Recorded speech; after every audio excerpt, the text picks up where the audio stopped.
The Indian खबर, सच आपके सामने। नमस्कार, आदाब, मैं रज़ान सारी और आप सभी का स्वागत है द इंडियन खबर पर। सुप्रीम कोर्ट ने कहा है कि नूपुर शर्मा की बयान की वजह से पूरे देश भर में आग लगा हुआ है और देशवासियों के जिस तरह से सिक्योरिटी के मसले हैं उसके लिए सिर्फ और सिर्फ नूपुर शर्मा जिम्मेदार है। आज जस्टिस सूर्यकांत, सुप्रीम कोर्ट के जस्टिस सूर्यकांत ने कहा है कि देश में जो कुछ भी हुआ है और देश में जिस तरह से आग लगा हुआ है उसको लेकर जो है सिर्फ और सिर्फ जो है ये महिला यानी कि नूपुर शर्मा जिम्मेदार है। आज जो है सुप्रीम कोर्ट में इस तमाम मामले की सुनवाई हो रही थी। जो तमाम तरह के एफआईआर जो नूपुर शर्मा के खिलाफ रजिस्टर्ड हुए उन तमाम एफआईआर को लेकर लगातार बातचीत हो रही थी और लगातार बातचीत के बाद जो है आज जो है नूपुर शर्मा की तरफ से सुप्रीम कोर्ट में याचिका डाली गई थी। उस याचिका को सुप्रीम कोर्ट ने खारिज कर दिया है। जिस तरह से सुप्रीम कोर्ट ने कहा कि नूपुर शर्मा के बयान की वजह से आग लगा है, साथ ही साथ सुप्रीम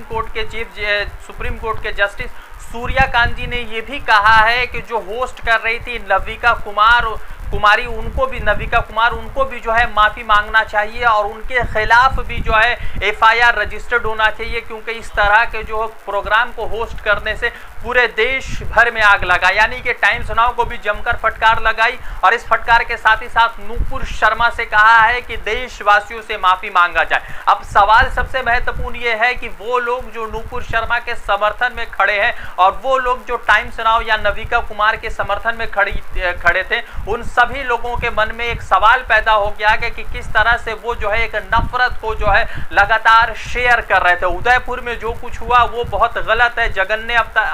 अपराध है। जो भी आरोपी है जो पकड़े गए हैं उनके खिलाफ सख्त से सख्त कार्रवाई होनी चाहिए, मगर उस कार्रवाई के साथ ही साथ जो इस तमाम तरह के नफरत के जो पोस्ट बनाते हैं, नफरत की चीजें शेयर करते हैं, उनके खिलाफ भी कार्रवाई होनी चाहिए। जस्टिस सूर्यकांत के ने इस सारे मामला को सुन रहे थे तो नूपुर शर्मा के लॉयर की तरफ से ये कहा गया कि उनके जान को खतरा है और उनको जो है रेप थ्रेट्स और डेथ थ्रेट्स मिल रहे, यानी जान से मारने की धमकी और रेप की धमकियां मिले। जस्टिस सूर्यकांत जी ने उस पर जो है जवाब देते हुए कहा कि जो कुछ उसने कहा है उससे पूरे देश में जो है एक सिक्योरिटी अलर्ट बन चुका है और जो माफी मांगी गई थी वो बहुत देर से माफी मांगी गई थी। तो यानी कि नविका कुमार और उसके साथ ही साथ जो है नूपुर शर्मा, इन तमाम के खिलाफ जो मुकदमात थे उस पर जो है सुप्रीम कोर्ट ने कहा है कि जो हुआ है उनके तरफ से वो गलत हुआ है और साथ ही साथ जो है नूपुर शर्मा को माफी मांगने तक की जो है नसीहत दे डाली है और सख्त टिप्पणी की और कहा है कि एक महिला ने पूरे देश भर में आग लगा कर रख दिया। अब देखना यह है कि भारतीय जनता पार्टी, वो तमाम लोग जो